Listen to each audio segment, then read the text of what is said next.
Okay. Hello friends, welcome back. तो ये हमारा जो पहले लेक्चर चल रहा था वर्क पावर एनर्जी प्रेशर, ये उसकी कंटिन्यूएशन है। तो आपने यहाँ तक मैंने आपको बताया था उसके बारे में। आई होप आपने ये लेक्चर अच्छे से देखा होगा और ये एग्जांपल्स भी याद की होंगी और कंसेप्ट्स आपको कुछ समझ कुछ हद तक, मेरी तो ये ट्राई रहेगी कि आपको बड़े हद तक प्रैक्टिकली आप फिज़िक्स को फील कर पाओ। मेरी यही ट्राई रहती है हमेशा। तो चलिए हम इसके आगे कंटिन्यू करते हैं। ओके। अच्छा, इसी को देखो जो मैंने आपको बताया प्रीवियस ईयर क्वेश्चन, देखो भर के क्वेश्चन आए इस एग्जाम्पल्स में। ठीक है, क्वेश्चन क्या था? Energy from coal. कोयला जो जलता है, देखो कोयला भी बिजली बनाता है। ठीक है, बिजली बनाता है। तो जो एनर्जी फ्रॉम कोल होती है दैट इज थर्मल, उसको हम थर्मल एनर्जी कहते हैं। फिर वो क्या होता है? थर्मल एनर्जी आपके इंजन्स भी बनाती है, थर्मल एनर्जी कन्वर्ट होती है और आपकी बिजली भी बनाती है, मैकेनिकल एनर्जी में भी बनती है। जब हम थर्मल पावर प्लांट्स में बिजली बनाते हैं, कभी देखना यूट्यूब वगैरह में वीडियो की बिजली कैसे बनती है। तो ये जो थर्मल एनर्जी यूज़ करते हैं हम पानी बॉयल करने में, और वो मोटर वो फैंस रोटेट करते हैं जिससे बिजली बनती है। सिमिलरली इंजन में भी कुछ ऐसा ही कंसेप्ट होता है। तो energy flow from coal is what? Thermal energy. ये क्वेश्चन आया हुआ है। अच्छा, वॉट स्प्रिंग्स में कौन सी होती है? बताया आपको, पोटेंशियल होती है। ठीक है। A stone is dropped from height. ये सब क्वेश्चंस आए हैं, ये सब प्रीवियस क्वेश्चंस हैं। ठीक है, तो आप ये रिलेट करो कि जो मैंने आपको पढ़ाया था वो आप कैसे यहाँ पे अप्लाई कर रहे हो। देखो क्वेश्चंस आना या नहीं आना दैट इज सेकेंडरी, बट मेरी ट्राई ये रहेगी कि आपकी थिंकिंग, आपकी सोचने की क्षमता बिल्कुल सही हो जाए। जो आप कंसेप्ट है, आप उस कंसेप्ट को कैसे कैसे आप लगाओगे, ठीक है, कैसे आप अप्लाई करोगे। तो आप जब इसकी प्रैक्टिस करोगे अप्लाई करने की कंसेप्ट, तो एक टाइम आएगा जब आप सही आंसर्स देने लगोगे। Okay. Stone dropped from height. ठीक है, तो काइनेटिक एनर्जी कब मैक्सिमम होगी? तो इसका आंसर है just before touching the ground, because जब हम, ये ग्राउंड है, तो potential energies height is related to height, height या पोजीशन। ठीक है, तो यहाँ तक वो एक हाइट पे ही है। इस पॉइंट ऑफ रेफरेंस में भी देखें तो that is in some height. ठीक है, बट जब टक्कर बजेगी तो क्या होगा? सारी एनर्जी ज़ीरो हो जाएंगी, सारी एनर्जी ज़ीरो हो जाएंगी। बट टक्कर, समझ लो यहाँ टक्कर लग, तो टक्कर लगने से पहले जो लास्ट पॉइंट है, इस पॉइंट में क्या होगा? जब हाइट बिल्कुल नेग्लिजिबल हो जाएगी, हाइट बिल्कुल नेग्लिजिबल, हाइट नेग्लिजिबल हो जाएगी, उस टाइम क्या होगा? हाइट का फैक्टर नहीं रहेगा। तो जब पोटेंशियल एनर्जी उस टाइम ज़ीरो हो जाएगी तो काइनेटिक एनर्जी ऑटोमेटिकली मैक्सिमम हो जाएगी। ठीक है, तो इसका आंसर ये है कि अगर स्टोन हाइट से ड्रॉप किया जाए तो काइनेटिक एनर्जी तभी मैक्सिमम होगी just before touching the ground. ठीक है, ये बड़ा अच्छा क्वेश्चन आया हुआ था। इस क्वेश्चन को आप अच्छे से एनालाइज करो। Water stored in dam. देखो जो डैम में स्टोर की हुई है that is potential, that is potential energy. अच्छा, relation between kinetic energy and momentum, इसका भी क्वेश्चन आया हुआ है, डायरेक्ट रिलेशन पूछा है, और कई बार हो भी सकता है कि आपको इस पे न्यूमेरिकल भी पूछ ले। देखो अब हम कैसे रिलेशन, कई बार क्या होता है हम रिलेशन भूल जाते हैं, तो आपको घबराना नहीं है। फिजिक्स में आप हमेशा कुछ ना कुछ नया डिस्कवर कर सकते हो। आज मैं आपको बताऊंगा कि रिलेशन कैसे बनाते हैं। देखो, kinetic energy is 1/2 mv square. ठीक है, mv स्क्वायर। तो ये मैंने आपको बोला था फॉर्मूला याद करने को। Now what is momentum? Force वाले चैप्टर में देखो मैंने मोमेंटम की आपको डेफिनेशन बताई है, अभी मैं नहीं बताऊंगा, इसका फॉर्मूला बताऊंगा। इसको डिनोट करते थे स्मॉल पी से, और ये होता था m into V, m into V. Okay, तो अब देखो अगर काइनेटिक एनर्जी है 1/2 mv स्क्वायर, क्या मैं इसको लिख दूं 1/2 mv into V, mv into V. तो मैं ये भी, तो ये जो एम वी है ये क्या बन गया? पी। तो मैं ये भी लिख सकता हूँ kinetic energies P into V, 1/2 P into V. लिख दिया, लिख दिया। अब ये जो v है, क्या मैं देखो p is equal to M V था, तो v यहाँ से मैं लिख सकता हूँ v is equal to P by लिख दिया।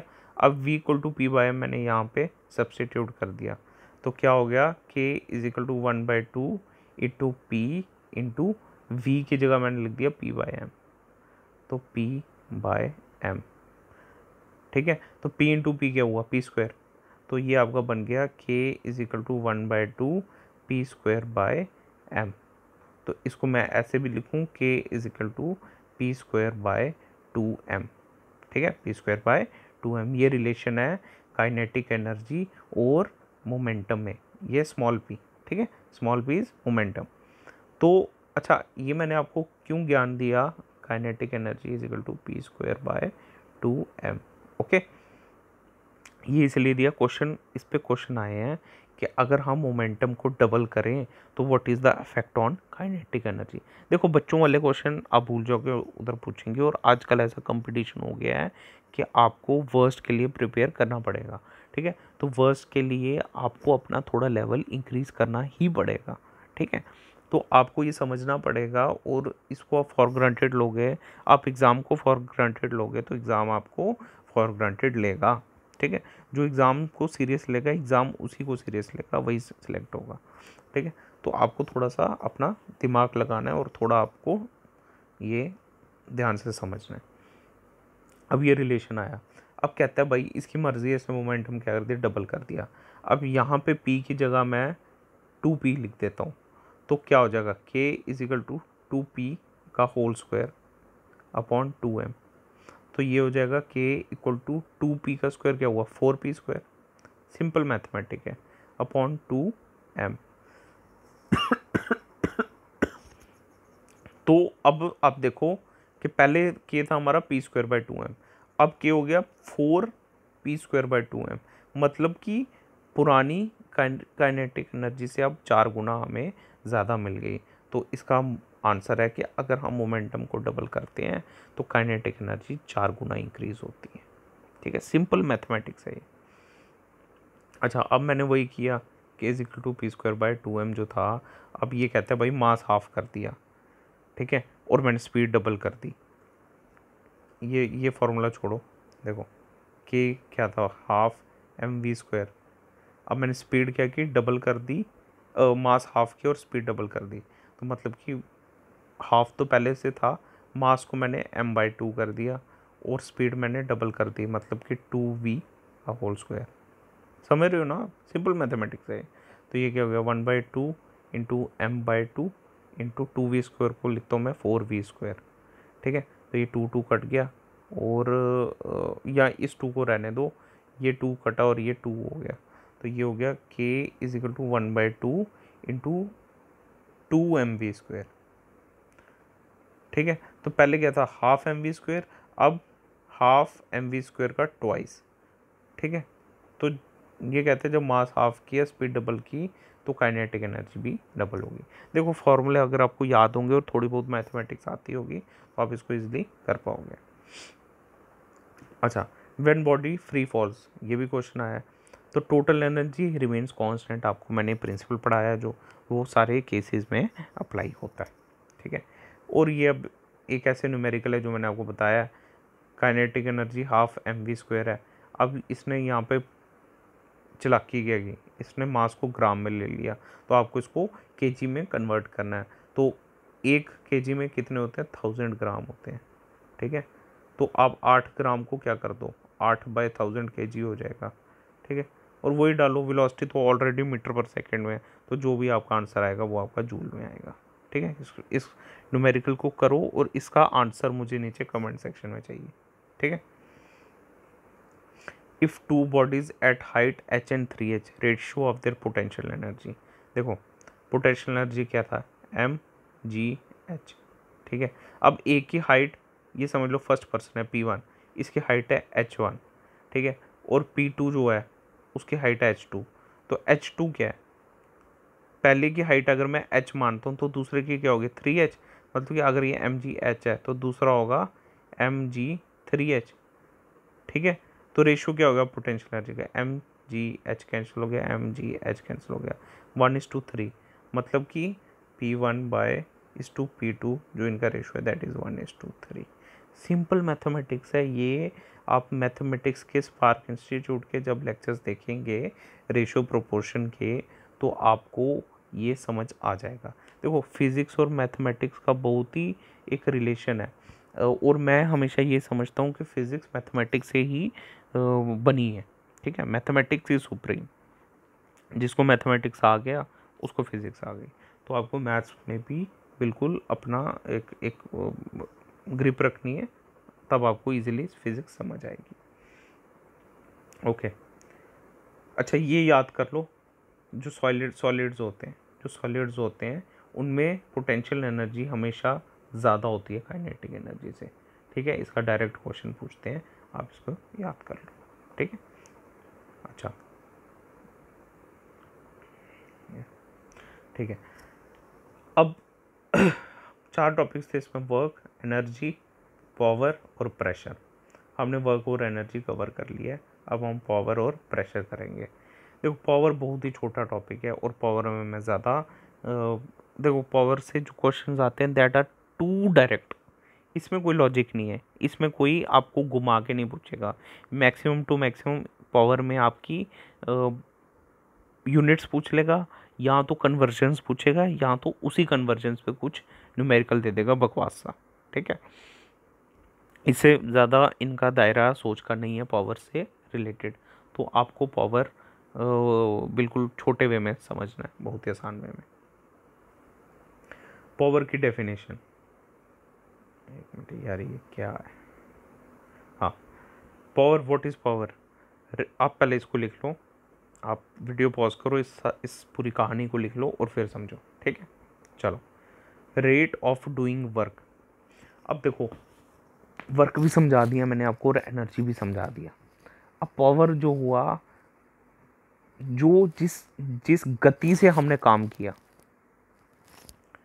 जिस गति से हमने काम किया, ठीक है, मतलब कि जैसे समझ लो हमने एक यूनिट लिया, हम 1 घंटे के हिसाब से मेजर कर रहे हैं, तो 1 घंटे में हमने जितना काम किया वो पावर है उसकी, वो उसकी पावर है। ठीक है, मैंने मैंने जैसे कंपटीशन हुआ हथौड़े मारने का। ठीक है, मैंने 1 घंटे में दीवार में हथौड़े को समझ लो 10 बार मारा, क्योंकि ये मेरी इतनी कैपेसिटी थी, मेरी इतनी ही एनर्जी थी मेरे में। अब मेरा जो साथ वाला कंपटीटर है उसने उसी दीवार को उसी 1 घंटे में उसी हैमर को से 30 बार मारा। ठीक है, इसका मतलब ये हुआ कि जो मेरी पावर है, मैंने 10 बार मारा, उसने 30 बार मारा, मतलब कि उसकी पावर मेरी पावर से 3 गुना ज़्यादा है। ठीक है, बिकॉज हमने एक ही टाइम फ्रेम में, एक ही टाइम लिमिट में हमने डिफरेंट काम किया। ठीक है, बिकॉज हमारी क्षमता अलग थी, हमारी कैपेसिटी अलग थी। ठीक है, सो what is power, power is rate of doing work. ठीक है, रेट ऑफ डूइंग वर्क, हम वर्क किस गति में करते हैं, इसका पावर का जो फॉर्मूला है that is work per unit time, work per unit time. ठीक है, ऐसा ही यूनिट इसका वॉट है, याद रखो what. What is after James Watt. James Watt एक साइंटिस्ट थे, उन्होंने इसको इस उनके नाम से इसका यूनिट पड़ा। ठीक है, अब इसका मैथमेटिकली देखो, मैं तो बोल रहा हूँ work is equal to power capital P, capital होगा, is equal to work per unit time. ठीक है, अब मैंने आपको वर्क का क्या यूनिट बताया था, work is what, joules, and time is what, second. तो क्या मैं ये कह सकता हूँ कि 1 वॉट का मतलब हुआ अगर मैं 1 जूल का काम करूँ 1 सेकेंड में। ठीक है, यहाँ 1 जूल की एनर्जी मैं खर्च करूँ अपनी 1 सेकेंड में, तो मैं ये बोलूँगा कि मैंने 1 वॉट पावर लगाई अपनी। ठीक है, सो हम किसी भी चीज़ को, किसी भी यूनिट को समझने का यही तरीका होता है। डायमेंशन फॉर्म देख लेते हैं इसकी, dimension analysis. Watt, WATT equal to 1 joule per second. अब जूल की मैंने आपको पहले बता दिया था, joule is what, energy, force into displacement, force into displacement upon time. ठीक है। फोर्स क्या होता है, KG metre per second square. आपने बिल्कुल तोड़ देना है इसको। मेरा डायमेंशनल एनालिसिस फर्स्ट चैप्टर पढ़ो, उसमें मैंने तरीका बताया कि हम कैसे तोड़ते हैं इसको। वो पॉज करके वहाँ पे जाओ, फिर यहाँ पे आओ, फिर आपको समझ आ जाएगा। KG metre per second square into displacement, ये एक स्मॉल एस है, इसको सेकंड से कंफ्यूज नहीं करना। This is distance, distance displacement, ठीक है। This is metre only upon time, time is second.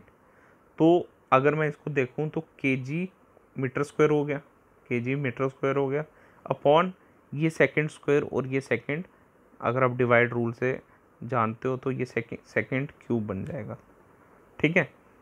तो कहने का मतलब क्या, वॉट हो गया KG metre square force into displacement, yes that is work and per second cube, okay. So this is kg is what, mass m1, meter is what, distance l2, and second is what, t cube, और t ऊपर जाएगा तो t minus 3। So this is the dimensional formula, ठीक है। तरीका देखो और इसको नोट डाउन कर लो, ओके। ये हो गया। अच्छा, अब वही बात मैंने आपको बताई कि हम जो है बड़ी यूनिट्स को जब मतलब कि बड़े लेवल पे मेजर करना होता है तो हम उसको बढ़ा देते हैं। अब किलोवाट एक यूनिट है, दैट इज इक्वल टू, देखो किलो का मतलब 1000 होता है, ये याद कर लो। जब भी किलो की चीज़ होगी, किलोमीटर किलोवाट, तो 1000 उसका बेसिक यूनिट से मल्टीप्लाई होगी। अच्छा, मेगावाट, मेगावाट आपने सुना होगा कि भाई एक डैम इतने मेगावाट बिजली बनाता है या जो भी होता है, तो मेगावाट एक यूनिट है, दैट इज इक्वल टू 10⁻⁶, मतलब कि एक के आगे 6 जीरो वाट, ठीक है। अच्छा, one more thing is practical unit, इसका डायरेक्ट क्वेश्चन आता है, ठीक है। क्वेश्चन क्या आता है, ये कन्वर्जन आती है। Practical unit is horse power, बड़ा सुना होगा आपने, गाड़ियाँ गुड़ियाँ देखी, आप देखते हो डायमेंशन, भाई इस गाड़ी की इतनी हॉर्स पावर है, इतने हॉर्स पावर की है ये, ठीक है। तो उसका ये मतलब होता है कि देखो हॉर्स पावर, कोई घोड़े की पावर, देखो एक यूनिट बनाया हुआ है, दैट इज इक्वल टू 746 वाट। और अगर आप इसको लेमैन लैंग्वेज में, मतलब कि जैसे फर्स्ट के बच्चों को बताना होता है ना, तो आप ये समझो कि घोड़े की 746 घोड़े की जो ताकत है, ठीक है, दैट इज इक्वल टू 746 वाट की जो ताकत है, वो एक घोड़े की ताकत होती है। आप इसको ऐसे याद कर लो, ऐसे आपको याद हो जाएगा, ठीक है। तो 1 हॉर्स पावर इज 746 वाट। अच्छा, जनरल नॉलेज का क्वेश्चन अभी आपको देखो रिलेट कैसे करना है। अभी एक दो दिन पहले PIB प्रेस इंफॉर्मेशन ब्यूरो ने खबर डाली थी कि इंडिया ने अपना एक ऐसा 12,000 हॉर्स पावर का इंजन बनाया है, ठीक है। कुछ ऐसे ही 12,000 है। तो आप उस खबर को देख लो, और वो एक वर्ल्ड क्लास इंजन है, और शायद India is among few Nations जिन्होंने ऐसी क्षमता को अचीव की है, ठीक है। तो ये बात हुई हॉर्स पावर की। प्रैक्टिकल यूनिट इसलिए कहते हैं बिकॉज जो हम प्रैक्टिकली चीज़ें देखते हैं वो हॉर्स पावर में ही मेजर की जाती है। नॉट ऑल, बिजली की पावर तो हम वाट्स में ही करते हैं, किलो वाट्स में, पर जैसे गाड़ियाँ हो गई, ट्रेन के इंजन हो गए वगैरह वगैरह, तो ये हम हॉर्स पावर में इसको मेजर करते हैं, ठीक है। अब आप बोलोगे सर हॉर्स पावर 746 वाट ही क्यों है,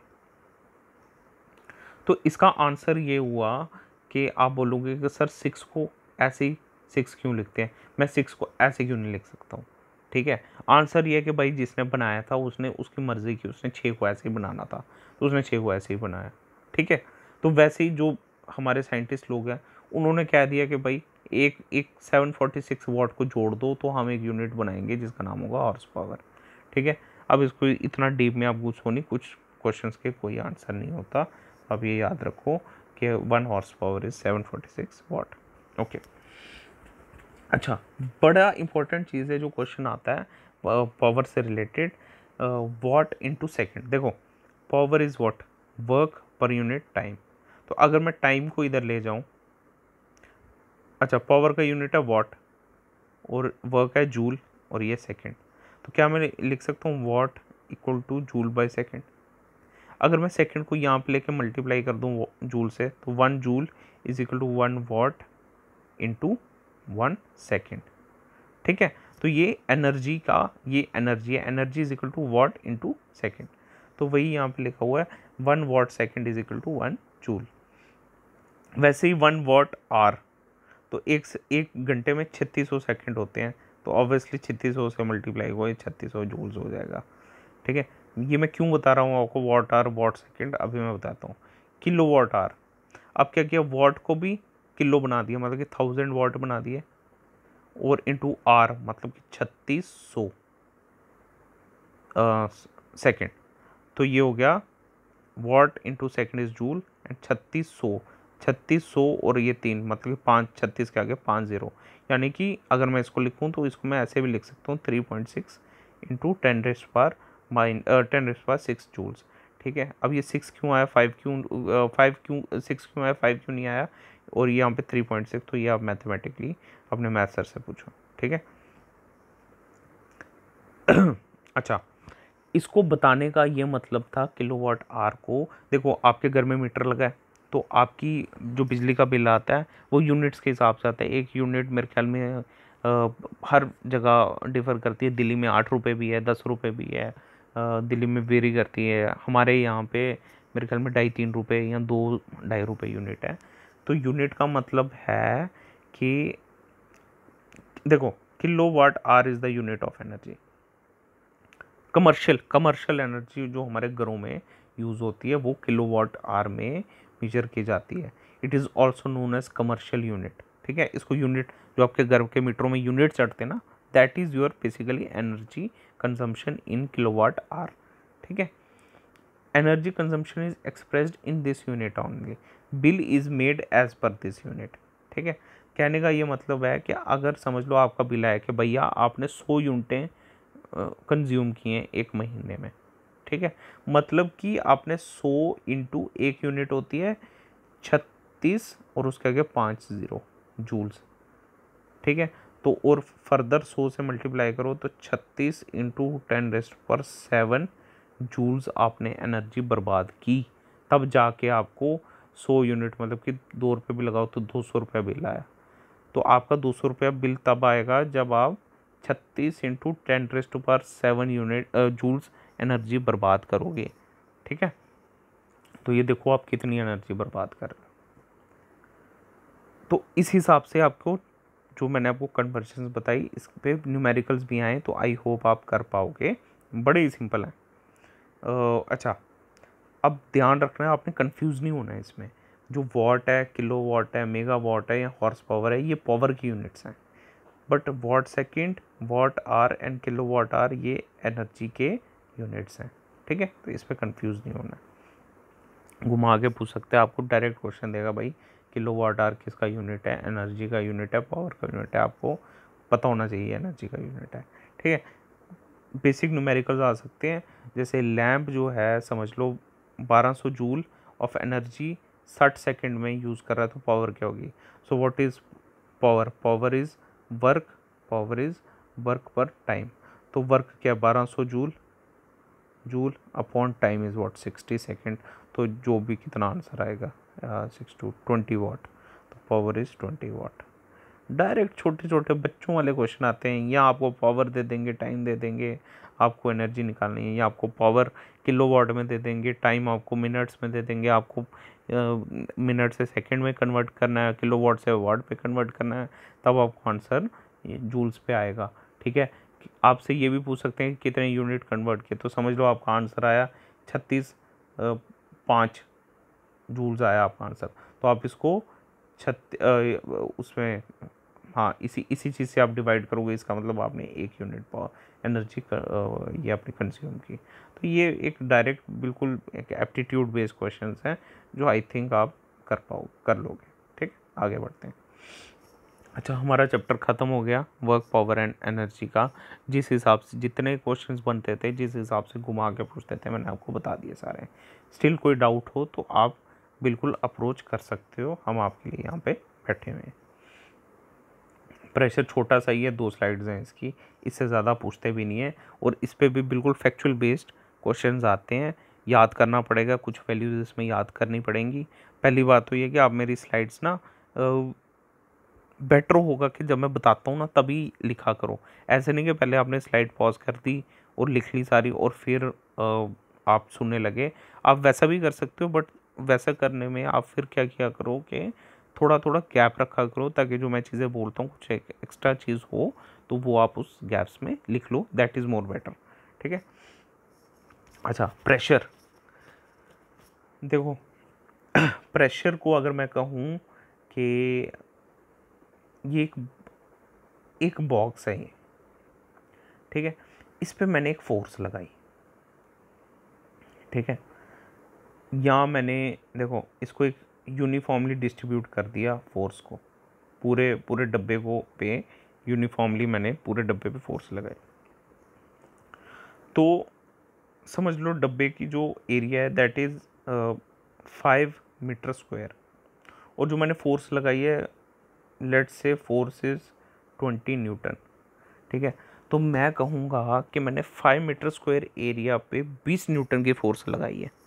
तो कहने का मतलब है अगर मैं इसको इन दोनों को कंबाइन करके बोलूँ तो मैं बोलूँगा कि यार इसमें 20 न्यूटन पे 5 मीटर स्क्वायर की फोर्स है, यानी कि 4, that is 4 Newton per metre square इस पे प्रेशर है। मतलब कि इसके हर मीटर स्क्वायर एरिया पे 4 न्यूटन का प्रेशर है, तब इसके 5 मीटर स्क्वायर एरिया पे 20 न्यूटन का प्रेशर हुआ। ठीक है, मतलब प्रेशर हुआ दबाव। तो प्रेशर की ये डेफिनेशन है, force acting per unit area. देखो, डेफिनेशन पर यूनिट एरिया क्यों बोला, क्योंकि pressure is what, force upon area. अगर मैं एरिया को 1 के इक्वल ले लूँ तो ये डायरेक्टली हो जाएगा P is equal to F. मतलब कि प्रेशर वो फोर्स है जो 1 यूनिट एरिया पे एक्ट करती है। इन्होंने इस वे में इसको समझाया हुआ। ठीक है, तो pressure is what, force upon area. इसका यूनिट होता है pascal.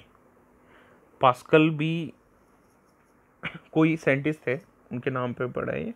And what 1 pascal is, देखो फॉर्मूले से ही आपको इसका यूनिट पता होना चाहिए। अगर फोर्स है तो मतलब कि न्यूटन, एरिया है तो एरिया किस में होता है, मीटर स्क्वायर में होता है, बिकॉज मीटर इज ऐसा यूनिट ऑफ लेंथ। ठीक है, तो length into length is what, area, area is metre square. So 1 pascal is 1 newton per metre square. ठीक है। अच्छा, अब हम आते हैं एटमॉस्फेरिक प्रेशर में। So pressure exerted by mercury column. देखो, ये ना एक डेफिनेशन है, हम इस डेफिनेशन से प्रेशर को, एटमॉस्फेरिक प्रेशर को डिफाइन करते हैं। अब आप बोलोगे कि सर अगर आप इस लैंग्वेज को पढ़ो तो सर इतना घुमा फिरा के क्यों इन्होंने पूछा बताया हुआ है, सीधा नहीं आप बता सकते कि भाई एटमॉस्फेरिक प्रेशर क्या होता है। देखो, अगर आप ध्यान से सोचो, अपने दिमाग के ताले खोलो, तो आप सोचने में मजबूर हो जाओगे।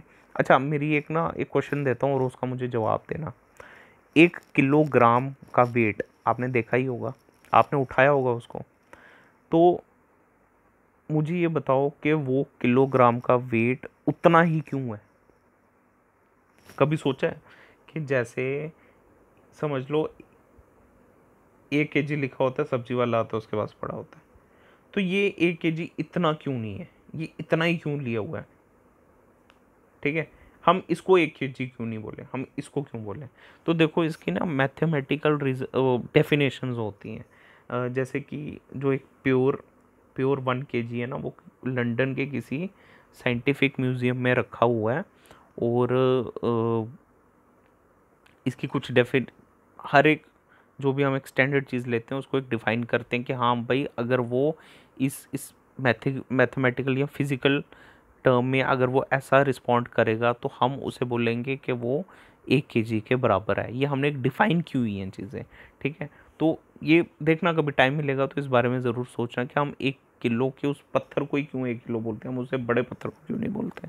ठीक है, ये कुछ क्वेश्चंस हैं जो जो आपको आने चाहिए, और अगर आपको ये क्वेश्चंस आते हैं तो आप एक बड़े अच्छे स्टूडेंट बनोगे किसी भी फील्ड में।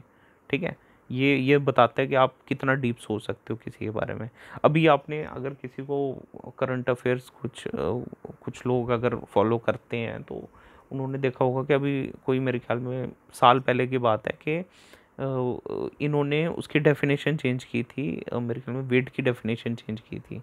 तो वो क्या हुआ था कि जो उन्होंने इंटरनेशनल पेरिस के म्यूज़ियम में इन्होंने वेट रखा था, तो वो ना कुछ कुछ वेट गेन कर रहा था हर साल में, टाइटेनियम या कुछ, मेरे को भी ध्यान नहीं रहा है, बट मुझे हेडलाइंस पता थी कि तो उन्होंने कहा था कि हम अब जो हम मेजर करते हैं उसका तरीका ही हम चेंज कर देंगे। ठीक है, जिससे क्या होगा कि हर डेकेड्स में या जो इन्होंने पर्टिकुलर साल रखे हैं उसमें उसका वेट चेंज नहीं हो और उसकी डेफिनेशन पूरी लाइफ टाइम सेम ही रहे। तो इसलिए हम उसका वेट करने का तरीका चेंज कर देंगे। तो आप इस बारे में ज़रूर सर्च करना और इस बात को ज़रूर समझना। अच्छा, हम आते हैं, मैं फजूल की बातें बड़ी करता हूँ एक्चुअली, टाइम वेस्ट हो जाता है यार। अच्छा, एटमॉस्फेरिक प्रेशर की डेफिनेशन है, pressure exerted by mercury column. एक मरकरी कॉलम है, आपने ट्यूब्स देखी होंगी, ठीक है, वहाँ पे हमने एक मरकरी भर दिया और उसको 76 सेंटीमीटर की हाइट तक भर दिया। ठीक है, तो अगर 0 डिग्री सेल्सियस का तापमान होगा बाहर, और जो लैटिट्यूड होगा जहाँ पे रखा हुआ है वो 45 डिग्री का होगा, मतलब कि उसको समुद्र के किनारे, एक हमने एक एक सिचुएशन इमेजिन की, समुद्र के किनारे 0 डिग्री सेल्सियस पे 45 डिग्री की लैटिट्यूड पे रखा है और मरकरी का कॉलम है जिसकी हाइट है 76 सेंटीमीटर। उस कंडीशन पे उस पे जो प्रेशर डलेगा दैट इज इक्वल टू, उस प्रेशर को हम 1 atm बोलेंगे। ये इसकी डेफिनेशन है, आपको ये याद नहीं करनी है, बट मेरी ड्यूटी है आपको समझाना कि 1 atm होता क्या है। ठीक है, तो ये होता है। अच्छा, या तो आप इसको इजी लैंग्वेज में लिख सकते हो कि एक कॉलम है जिसका एरिया 1 सेंटीमीटर स्क्वायर। ठीक है, तो उस सेंटीमीटर स्क्वायर में जो 76 सेंटीमीटर की मरकरी कॉलम का वेट होगा, उस वेट के इक्वल होगा 1 atm का प्रेशर। ठीक है, तो ये इसकी डिफाइन करने की बातें हैं, इसको नहीं समझ आया तो आप छोड़ सकते हो इसको। ठीक है, इंपॉर्टेंट है इसका यूनिट होता है प्रेशर का बार। ठीक है, और देखो, ऐसा यूनिट इज ऑलवेज पास्कल, पर एक बड़ा यूनिट है जिसको हम प्रैक्टिकल यूनिट कहते हैं, हम बार्स में प्रेशर मेजर करते हैं, और एक बार होता है 10⁵ पास्कल के इक्वल, या 10⁵ newton per metre square, because 1 pascal is 1 newton per metre square. ठीक है, ये इसका एक प्रैक्टिकल यूनिट है। ओके, ये आपको याद करना है, इसके क्वेश्चन आते हैं। अच्छा, एक और यूनिट है। अच्छा, अब हम बात करते हैं, ये तो प्रेशर को हम बार से मेजर करते हैं, बट अगर हम एटमॉस्फेरिक प्रेशर की बात करें, so 1 atmospheric pressure unit equal to 1.01 bar. इसको हम इस वे में भी मेजर करते हैं, आप इसको याद करो, और इसकी कन्वर्जन डायरेक्ट क्वेश्चन आता है, या इसका एक न्यूमेरिकल डाल सकते हैं। ठीक है, अच्छा, और इसका एक और यूनिट है, छोटा यूनिट है इसका, टॉर। टॉर, इसको आपको याद करना है, ये भी पूछते हैं। ठीक है, कन्वर्जन क्या है, 1 atmospheric pressure equal to 760 torr, मतलब कि 760 टॉर जब मिल जाएंगे तो हमें 1 atm मिलेगा। ठीक है, और यहाँ 760 टॉर मिलेंगे तो 1.01 बार मिलेगा। ठीक है, सो 1 टॉर इसकी डेफिनेशन है, इस pressure exerted by mercury column of 1 mm length. एक मरकरी कॉलम है जिसकी 1 mm लेंथ है, उस पे जो मरकरी का प्रेशर होगा that is equal to 1 torr. ठीक है, तो देख लो, सीधी सी बात है, 1 mm क्या हुआ, इसको अगर हम 760 टाइम्स करेंगे तो 76 सेंटीमीटर बन जाएगा, और एटीएम एटमॉस्फेयर की डेफिनेशन के 76 सेंटीमीटर का जो वेट है दैट इज़ 1 atm। तो ये डायरेक्ट कन्वर्जन हैं, ये आप समझ सकते हो सीधा। ओके, अच्छा, क्वेश्चंस कुछ ऐसे पूछे जाते हैं कि लैटिट्यूड पे ऑल्टीट्यूड पे प्रेशर का क्या वेरिएशन होती है।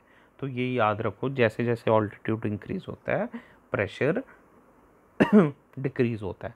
जैसे कि आप पहाड़ों में चले जाओगे, शिमला शिमला या कश्मीर में जाओगे या पत्नीटॉप में जाओगे, तो वहाँ पे प्रेशर कम होगा, इसलिए वहाँ पे खाना पकाने में मुश्किल आती है। क्यों? क्योंकि खाना पकाने के लिए एक कुछ प्रेशर चाहिए होता है जिस पे अच्छा खाना बनता है विदाउट वेस्टिंग मच रिसोर्सेज। तो खाना तो माउंटेन्स में बन जाता है, बट वहाँ पे आपके रिसोर्सेज ज़्यादा कंज्यूम होंगे फिर। ठीक है, ये आप याद करो, इसके भी डायरेक्ट क्वेश्चन आता है, पूछते हैं कि what is the effect of altitude, it decreases, increases. ठीक है, ऐसा कुछ। अच्छा, फाउंटेन पेन जो होते हैं वो एरोप्लेन में लीक होते हैं। क्यों? ऊपर प्रेशर ही नहीं होता, प्रेशर नहीं होता तो उसकी इंक लीक हो जाती है। तो ये एग्जाम्पल के रूप में क्वेश्चन आ जाते हैं। अच्छा, एक डिवाइस है जिसको हम बैरोमीटर कहते हैं। बैरोमीटर प्रेशर, उससे हम मेजर करते हैं, और वेदर फोरकास्ट उससे बनते हैं, तो इसका नाम भी आप याद कर लो। ठीक है, अब बैरोमीटर क्या बताता है? अगर बैरोमीटर में सडन मतलब कि एक ही दम फॉल हो गया, इसका मतलब बहुत आंधी तूफान चलने वाला है। ठीक है, वेदर फोरकास्ट वाले कोई भगवान तो नहीं होते, वो भी इन्हीं चीज़ों को देख के आपको फोरकास्ट देते हैं। खैर आजकल सैटेलाइट्स भी हैं, बट ये मैं आपको एक कन्वेंशनल वे बता रहा हूँ। अच्छा, अब अगर बैरोमीटर में फॉल आया स्लो, सडन या स्लो आया, इसका मतलब बारिश होगी। ठीक है, ये आप याद करो, इसके क्वेश्चन पूछते हैं डायरेक्ट कि what does slow fall in barometer indicates. तो रेन, स्टॉर्म, क्लियर वेदर, या वो जो भी है। ठीक है, तो आपको रेन को टिक करना है। अच्छा, बैरोमीटर पे स्लो राइज हो रहा है, इसका मतलब मौसम बहुत साफ होगा। ठीक है, याद कर लो इसको। अच्छा, लास्ट पढ़ना है हमने प्रेशर इन लिक्विड। ये आपका बाल्टी है, यहाँ तक पानी है, एक मैंने ये पॉइंट चूज़ किया, अब मुझे पता करना है इस पॉइंट में कितना प्रेशर होगा इस पॉइंट में। तो ये देखो, अगर ये पॉइंट फ्री सरफेस, ऊपर की सरफेस से समझ लो एच डेप्थ पे है, ठीक है, तो इस पे प्रेशर इक्वल होगा H into D into G. So what is D? D is density of water, और G is what? 9.8 metre per second square, and H is what? Your height. तो आपको प्रेशर मिल जाएगा।